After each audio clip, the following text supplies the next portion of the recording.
இல்லை 40 கோடி ரூபா கொடுத்து ஒரு நடிகைக்கு வீடு வாங்கி கொடுக்குறேன், 4 லட்ச ரூபா குழந்தைக்கு ஃபீஸ் கட்டினதை வந்து நீ கடனா காட்டுறேன்னா நீ என்ன மாதிரி மனுஷன்? நீ தான் தமிழ்நாட்டையும் நாளைக்கு தலைகீழா மாற்ற போறீங்களா? இதை வெகுஜன மக்கள் வந்து புரிஞ்சுக்கணும்.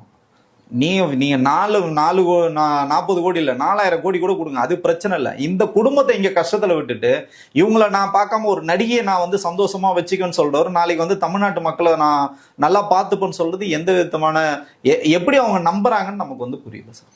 சினிமாவை பொறுத்த வரைக்கும் என்னன்னு பாத்தீங்கன்னா, விஜய் வந்து மகேஷ் பாபு படங்களை டப் பண்ணார். ஸோ அது வந்து போக்கிரில இருந்து எல்லா படமும் போக்கிரி அந்த மாதிரி நிறைய படங்கள் வந்து இருக்கு, கில்லி அந்த மாதிரி நிறைய படங்கள் இருக்கு.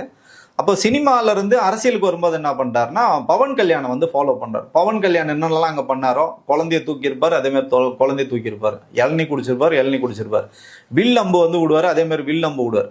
சரி, மக்கள் நம்புறாங்களா சரி? ஏன்னா அந்த அளவுக்கு கூட்டம் கூடுது, மக்கள் நம்புறாங்க, தலைவாங்கிறாங்க.